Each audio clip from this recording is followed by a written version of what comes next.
webinar on OER as part of our OER and AI Lunch and Learn webinar series. These webinars are intended to raise awareness of the great work happening in the OER and open education space nationwide. This initiative is part of the National Consortium of Open Educational Resources, a partnership between the 4 regional education compacts intended to scale the use of high-quality OER, enable substantial research efforts, develop sustainable OER solutions that promote equity and diversity, create an infrastructure for the long-term sustainability of OER, and increase collaboration across state members and the broader open education community. We work together to elevate best policies and practices for culture change in post-secondary institutions and systems that advance open education across the U.S. and its territories. In case you're new to OER, open educational resources are high-quality teaching and learning research materials that are freely accessible to all. Using OER in K-12 and post-secondary education creates more accessible and equitable educational opportunities. Open licensing allows educators, students, and institutions to customize and share resources from a single lesson plan to entire textbooks without cost or copyright restrictions. I'm joined today by Charlene Martoni from Georgia State University, who will tell you all about the great OER and open education work happening at Georgia State University. Charlene Martoni is the librarian for the Behavioral Sciences and Open Knowledge at Georgia State University. As subject librarian to the disciplines of neuroscience, political science, psychology, and sociology, Charlene supports the research endeavors of undergraduate students, graduate students, faculty, and staff. Additionally, she assists teaching faculty in the development of their courses and provides customized library instruction to meet the needs of students and educators. Charlene also leads and contributed to initiatives that support affordable education and open access. Charlene attained her Master's of Science in Information Science from the University at Albany State University of New York. I'm happy to welcome Charlene. I myself am a graduate of Georgia State University, so it's always nice to hear from my alma mater, and I appreciate you being here, Charlene. And with that, I'll hand the mic over to you. Thank you. I am having another little glitch with the video, but I'm going to go ahead and share my presentation and then get going, and we'll see how that happens. Perfect.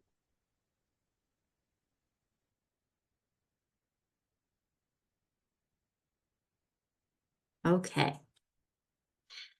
Good afternoon and welcome to my presentation.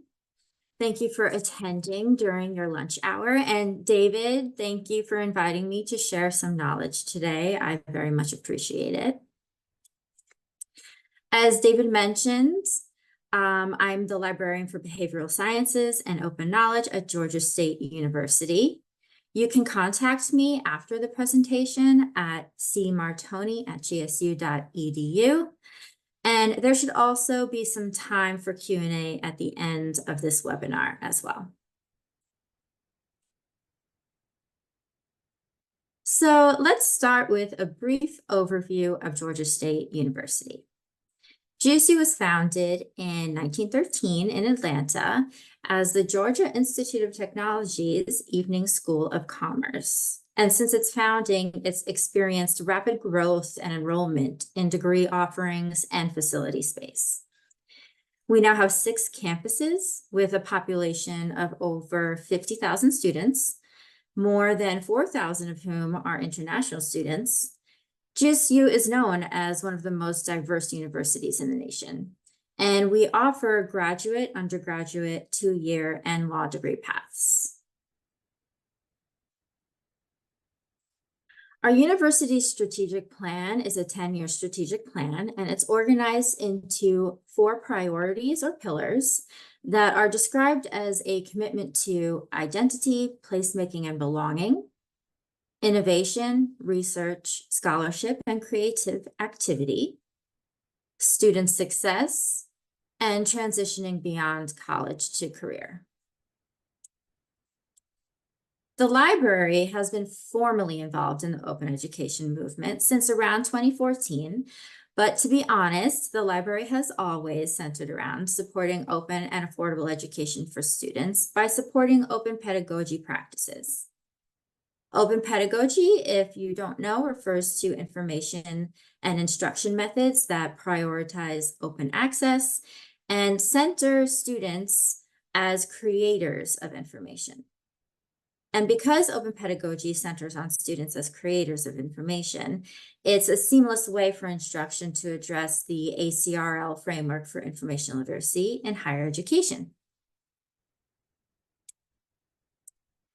The framework emphasizes the importance of students seeing themselves as contributors to scholarship, being able to describe the specific responsibilities that authors have, and recognizing that information has value.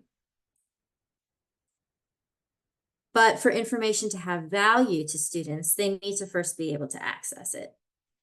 So using affordable resources is one way to facilitate students' access to valuable information. Affordable resources can be broken down into two main categories. The first is electronic library resources, which are accessible electronically at no additional cost to the library's user group, including students, through a license agreement. So that means that normally this would not be free to students. However, because they are affiliated with the university, they have access to the library's resources and we license them. Additionally, the second category is low-cost resources, which, according to Affordable Learning Georgia, are materials that require $40 or under in material costs for students. And I really appreciate that Affordable Learning Georgia, which I'll explain more about Affordable Learning Georgia later, I really appreciate that they have made a specific standard for what constitutes affordable.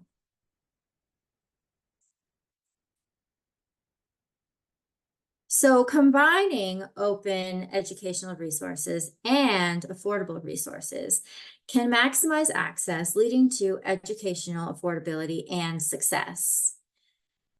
To help build bridges among schools of thought surrounding various aspects of open education work, librarians at Georgia State conceptualize open educational resources broadly and align our work loosely to the definition provided by UNESCO in its 2019 recommendation on OER, which states, open educational resources are learning, teaching, and research materials in any format and medium that reside in the public domain or are under copyright that have been released under an open license that permit no-cost access, reuse, repurpose, adaptation, and or redistribution by others. And we at GSU, the librarians, we like to include the or because we believe that flexibility in open education is necessary to break boundaries and to move forward in our practices.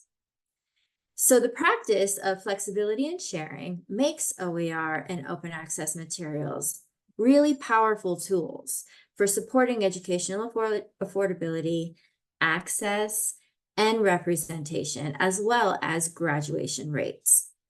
However, a research synthesis and meta-analysis from 2023 examined 25 studies and found that, and this is not to be a shock, but they found that improvement in learning achievement necessitates more than just access to educational resources. And the elements that they think should be considered are OER quality, the quality of instruction, and learners' individual factors. So to help instructors transition and transform their approach, they must first understand open licensing, which is an open pedagogy strategy that helps authors to abridge or edit their copyright by clearly stating how others can legally use their work in ways that are less restrictive than traditional copyright and traditional licensing. So for example, open licensing can help authors to allow others to feel confident in their legal ability to update a work with current information, adapt a work to audiobook format, or improve a work's screen readability, chunk a work down to adapt it to a learning management system, integrate more localized or representative content into a work, and much, much, much more. Creative Commons, which you may have heard of, is a nonprofit organization that has developed licenses that work within US copyright law and internationally. Though there are other types of open licenses, OER nowadays are frequently using these Creative Commons licenses to indicate that they are indeed open educational resources. The Creative Commons public domain icon showed here indicates that a work is no longer under copyright and actually is not required. But if you do know the creator, it is best practice to credit them regardless. It can seem complicated, but to simplify the licenses, there are 4 conditions or statements made by the licenses, each indicated by an acronym and an icon. CC indicates that it is a Creative Commons license. CC is on all of the Creative Commons licenses. BY means that you need to give author credit. This is also on the Creative Commons licenses. SA stands for share alike, meaning that if you are to adapt the work or remix it in some way, you must always share new works using the most restrictive license of the previous work. Non-commercial, that's what NC stands for, means that it cannot be used for profit, and ND, no derivatives, means that it cannot be adapted. And so actually that means that it is not technically a full open educational resource, but it's still open access, which can be used with open educational practicing as an open educational resource. And then once you get a grasp of that, the conditions can be combined into one of 6 unique licenses, which then can be displayed on works and linked on electronic works to licenses full information, thereby communicating to anybody who may want to use the work how to properly use that work and legally use it. So Georgia State, our library offers open collections that you can access, like ScholarWorks, our digital collections, and DigATL. ScholarWorks is GSU's open access institutional repository, which includes journal articles, books, and book chapters, conference proceedings and presentations, data sets and technical reports, audiovisual materials, and my favorite is the electronic dissertations and theses, because there's no better way to get a quick grasp of a concept than to get something like that, because it's open access and it is through a university. It's also worthwhile to note that we have an open access read and publish agreement with Cambridge University Press and the American Chemical Society publications, among others. This allows Georgia State authors to minimize the amount of money that they personally would otherwise need to pay in order to make their research open access. So read and publish agreements are very useful in the open education and open scholarship fields. Also, the library's digital collections provide open access to unique and rare material within our special collections and archives, which we have some really cool collections. We have a women's rights collection, we have a Southern labor collection, and these collections include things like manuscripts and photographs, periodicals and newspapers, oral histories and audiovisual materials and maps, and other printed materials and ephemera like pamphlets and advertisements. And finally, DigJTL is a new platform that we've launched, which is open access, and it showcases the projects of Atlanta. The projects including collections and data about the Metro Atlanta area, and they're all produced by GSU students, faculty, and staff working with and within their local communities, which is an important part of research.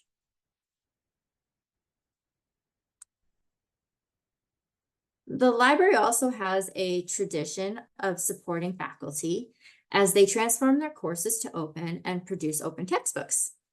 For example, my colleague librarian Liloria Kanata collaborated with Professors Centoria Johnson and Sonia Johnson-George to produce a course titled Criminal Evidence. The course provides, it's a general overview of the law of evidence applicable to criminal cases. And thanks to a grant from Affordable Learning Georgia, the course materials are open access. Another colleague of mine, librarian Dan Lee, collaborated with several faculty members to produce an open textbook titled Global Business, which was supported by a round 14 textbook transformation grant. And then as a result of the round 18 textbook transformation grant, librarians Marianne Cullen and C.G. Kathuria helped to produce texts on the principles of chemistry and on Lumen Waymaker for abnormal psychology. Now, these are only a few of the many open related projects that have and are happening at GSU, and many of them are supported by our partner department. I would describe it as it's called the Center for Excellence in Teaching, Learning, and Online Education.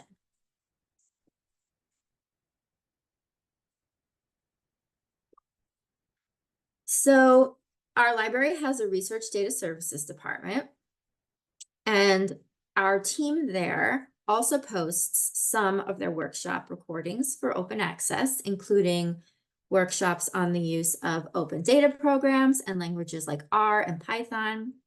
And additionally, many of our other workshops that are like instructional workshops, library instruction and things like that are posted openly to our library's YouTube channel. I'm going to leave this up for a second so that you can save this link.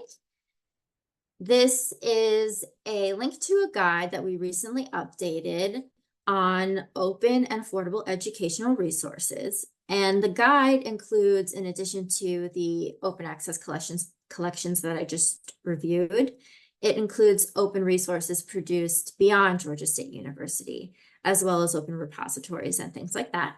So to access it, you can just visit the link showed here.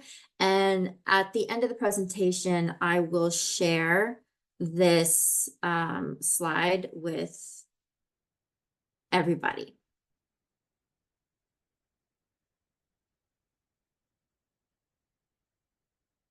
One moment.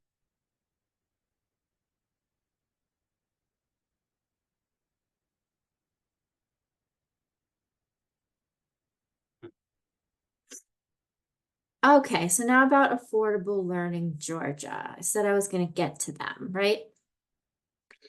So partnerships and collaborations are very important in open education, as I have come to realize. So to sustain open education initiatives at GSU, the library maintains a strong relationship with Affordable Learning Georgia.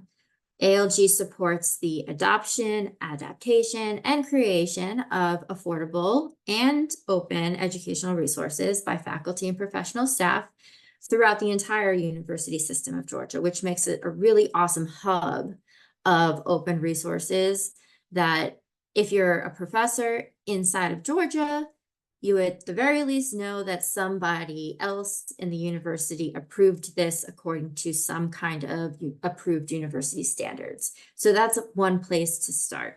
And then if you are outside of Georgia, you at the very least know that a person in a university approved it, and you can start there as well. My colleague, Denise George, serves as an ALG champion, which is basically a committee which involves promoting the ALG grants.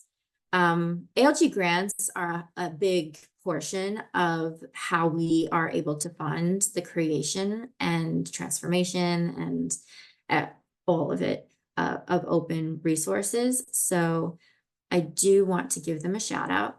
And my colleague also provides consultations and training sessions like this, like I am for you, for GSU librarians about open and affordable course materials. Another partnership that we have entered into in the past is the OpenStax partnership. OpenStax is a leading publisher of open educational textbooks. So I first joined the GSU library a little over 2 years ago. And when I did, I was paired with a mentor experienced in the fields of open education. Mentorship like this is a common practice in the field. My mentor's name was, or is, Marianne Collins. She's retired now. She currently is offering a course at the iSchool through Syracuse. So go Marianne, I'm very proud of her. So Marianne and I soon entered into a partnership program with OpenStax, which we kicked off by attending monthly meetings with nationwide representatives, which was really interesting and eye-opening. They were from various colleges and universities all over the country. Once we gained our footing in the partnership, OpenStax provided us with guidance on the development of a strategic plan. Our first, I'd say, run through of the plan included 3 main phases. The first was to assess the current landscape of OER within Georgia State University. Then also the next step was to identify any unmet needs for faculty and students. And then finally, we want services and resources to address those needs. So for phase 1, we developed OER-focused questions that we then incorporated into a faculty survey. These included 4 optional questions for faculty to take about their experience using OERs in courses, their motivation for using OERs, any hurdles adopting the OERs in courses, and how the library could potentially support OER efforts. To develop this version of the survey, we rely very heavily on the wisdom of my mentor, and it was very, very helpful. Now we're currently using the insights gained from this survey to develop a longer and more specified survey to distribute hopefully in 2025. In addition to surveying our faculty, we elected to survey our student population. So through a whiteboard survey in 2019, other librarians at the University of Richmond demonstrated that ethnographic research methods like whiteboard surveys can help librarians to gather qualitative data directly from their patrons. So with this in mind, we asked our students 2 questions displayed on whiteboards at our library's service desks. The open-ended question that we asked was, what should professors know about expensive textbooks? These are just a few of the responses that we received, and I will read them after I take a sip of water. One moment.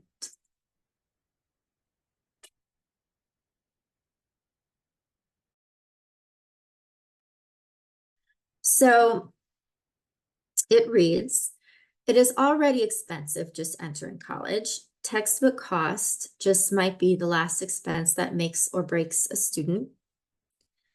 I didn't buy groceries for 2 weeks, so I could buy $400 worth of textbooks. Didn't even use half of them for classes.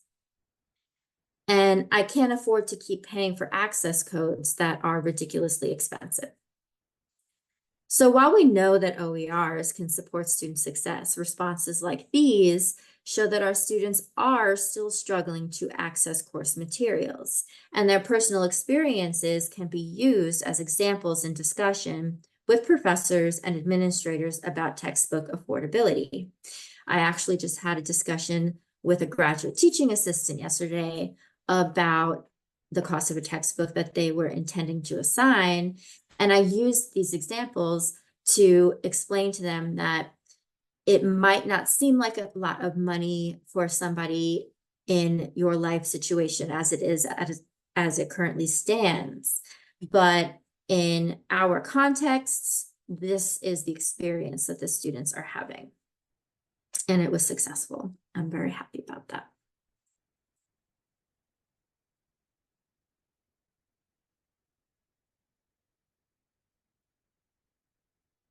Okay. So we used in vivo to perform some thematic coding for each response to identify their main concepts within the scope of academia and education and publishing. We identified 15 themes that repeated throughout the responses. Most of the responses included some sort of formatting to communicate emotion or expression, such as the use of all capital letters or multiple exclamation points or emojis, which you probably saw in the previous slide. About 25% of the responses mentioned affordability or cost of content, which was to be expected. But interestingly, about 22% commented on faculty pedagogy with statements like, "It's frustrating paying for something that isn't utilized. We don't even receive instruction on the proper way to use textbooks when we have them." Or, "Just because you are a professor doesn't mean you should make your own textbook and charge so much." On to the second question that we asked. This was a multiple choice question. We asked, what have you done when a textbook was too expensive? The options that we displayed on the downtown campus were found related information elsewhere, shared a textbook with a friend, used a library or a reserved copy, or downloaded an illegal or a pirated copy. So interestingly, 47% of responses indicated that when faced with high textbook costs, students turned to downloading an illegal or a pirated copy of the text. So our students are being put into a compromising position by high textbook costs and by the decision to use textbooks with those costs. So to summarize the survey, for faculty aren't confident in their ability to open up due to time constraints and constraints on the content that is imposed by their departments. Faculty are most experienced in the development of their own non-open instructional material, but at least it's not at the expense of the student, and the incorporation of library licensed resources into their courses. So that's where we are excelling. Faculty are interested in workshops and professional development on OER. As for the students are still struggling to pay for required textbooks, and they see access codes as a scam, because if you think about it, you're going to lose the textbook at the end of the semester. Students question the ethics behind faculty choices and course content, and they're being forced to obtain course content by alternative and questionable means. And this causes students to challenge the ethics of publication and education. In 2023, to help build community among our faculty and student population, and also to provide professional development, we decided to organize a small symposium to showcase work occurring at GSU in the field of open education. Our goal was to bring people together to share knowledge about open education and spark innovation, because we had been noticing that though the field of open is, open, there are still a lot of barriers within the categories of open, strangely. So then this year, we decided to open the symposium in 2 additional ways. We invited proposals from any faculty member working with open education in higher ed, which helped us to go national, which was pretty cool. And we introduced the production of a collection of recordings from the symposium, which we published openly on a library research guide. And then in 2025, we plan to further open the symposium by inviting proposals by GSU students who have participated in projects that study open education and develop action plans to further the landscape of open education. We're also partnering with more organizations on and off campus this coming year, including the Hewlett Foundation, which they have been very helpful in supporting our open efforts as of late. And they're going to help us to market the symposium's call for proposals more broadly, which I will get to in a moment. For 2025, we developed symposium, which is to gather innovators who are implementing and studying the use of OER in higher education, and to produce an annual collection of OER recordings and ancillary materials that advance the landscape of open education. So to sum it up, the symposium, its scope is on everything relating to Open Education Week and open educational resources. So I want to hear from you. We would like to invite you to submit proposals about your work for the 2025 symposium. Does your work in open have anything that can benefit higher education or that can benefit students transitioning into higher education or prepare students in high school for higher education? We have 3 session formats. 45-minute live presentations or panel discussions followed by a 15-minute Q&A. We also have 20-minute lightning talks followed by a 10-minute Q&A. That's kind of the preferred method that people like. And we also have a 10-minute pre-recorded lightning talk. So if there's something short and sweet but applicable that you'd like to share, that might be useful for you. So you can find more information, examples from previous years and the submission form, etc., at the link or the QR code displayed on this slide.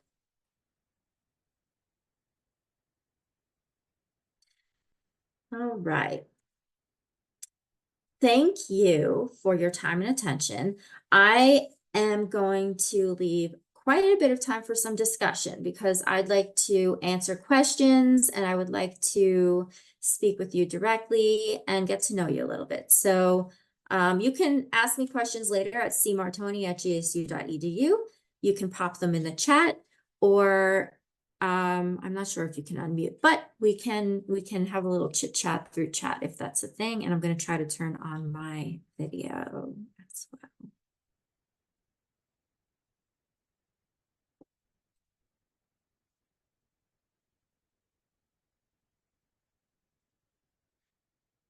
So thank you for having me. Thank you for a great presentation, Charlene. I really enjoyed the student perspective piece, which is something I think we don't hear often enough in the open education space. So thank you for that. I have a question, and I can kick it off. I don't see any questions from anyone else yet, so we can jump right into mine. I imagine that some academic disciplines change faster than others. So does sustainability in OER vary by the academic field? So there's kind of a couple of perspectives that combine on that. So when we have in academia information coming out really frequently, and it's in particular to the library, when textbooks are involved, usually in my experience, libraries won't purchase textbooks because the information is coming out rapidly and sometimes the changes are very minimal. So that causes a problem. And the reason why they don't purchase the textbooks is because there has to be a budgeting issue somewhere. We have to cut somewhere. So the benefit, though, is that that money then goes to funding our library licensed resources. So it's updated articles coming out periodically through our journals. Or another nice thing about open textbooks is that they have professionals who are academics update the open textbooks on a regular basis. So they're usually updated and they're free.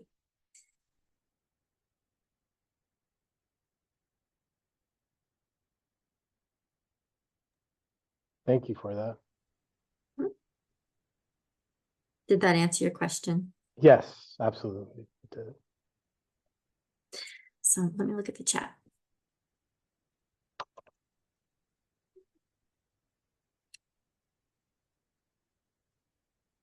Hello, Emily from Columbia, Maryland. I see you. Hi, everyone. Tennessee, Quinetta, and Deborah.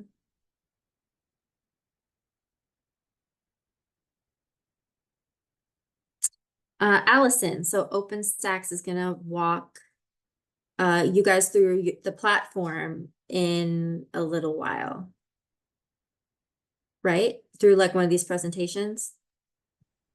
That's right. They're our next presenter in July. That will be a good experience. So OpenStax, in addition to their textbooks, which are free online and super cheap in print. So that's another thing I like about OpenStax is if you have somebody who is more of a print-based learner, they can get the book for a cheap price by print. But the new thing that they are really developing is the courseware, open courseware. So hopefully they'll be able to show you some of that too.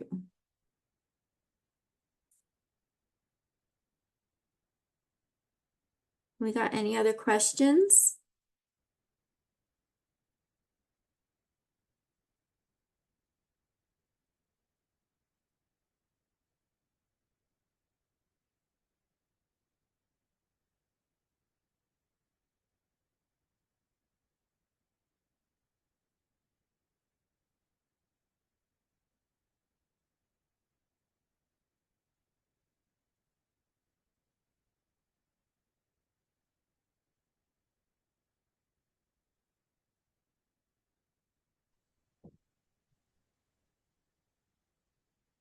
Sorry, I dropped off, but No I'm back problem. now. Just hanging around, seeing if anybody wants to share any projects you're working on. So, I mean, earlier in the presentation, I mentioned that at GSU, we like to have a kind of blended approach when we're discussing and using open and non-open but affordable resources.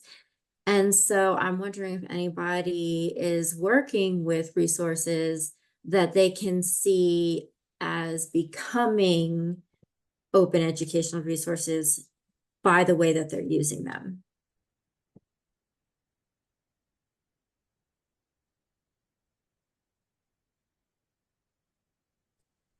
Hi, I don't have a question. This is Quinetta at Hi. University, but I would like to invite you guys. We're having a workshop. Actually, we're having one on the next one we're having is the 25th of May. And I would really like, I'm sorry, of June. And I would really like to invite you all to that workshop that we're having. It's with the HBCU Affordable Learning Solutions. It's our summer series. And I am going to, if you could put your email addresses in the chat, I would love to invite you guys to our Open Educational Resources webinar. See, networking. Yes.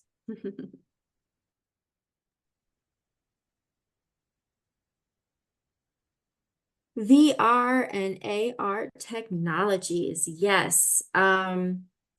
So the research guide that I shared earlier that has the open collections on it, linked on there, I've included, it's called Core. And it's an open gaming platform. It's pretty cool. You can design and play games, and it's web-based. And I think it's going to be a good thing for students who are in school and they're trying to learn those kinds of skills.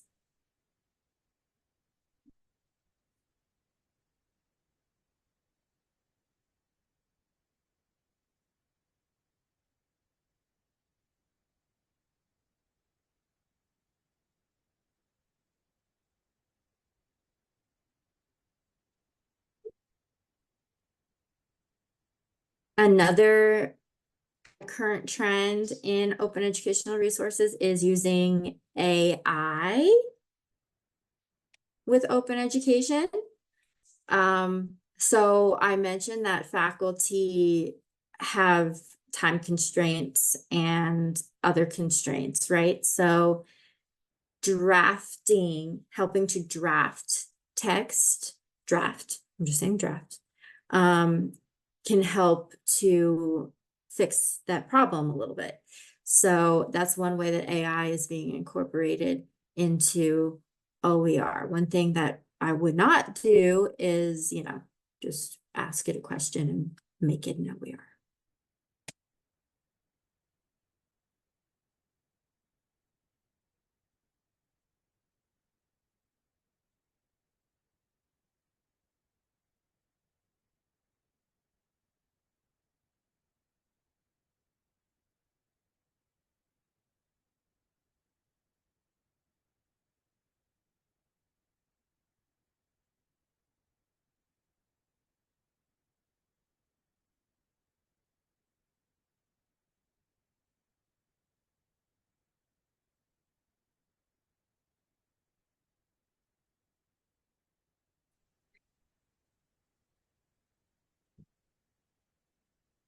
Okay, I missed the last few minutes. I'm having some connection issues.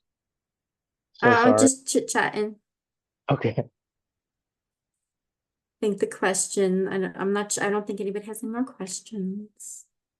Okay, great. Well, we can wrap things up if there are no more questions. Again, thank you everyone for attending. Stay tuned for the next few webinars taking place in July. We'll be sending out the invites as well as the recording for this webinar soon. If you have any questions, please feel free to reach me at david.garcia@sreb.org. And thank you again, Charlene, for your very informative presentation. We look forward to working with you in the near future. And thanks again. Same to you. Thank you. And thank you everyone for attending. Happy Juneteenth. Happy Juneteenth. Yes. All right. Thanks again, Charlene. I really appreciate it. Thank you so much. That was great.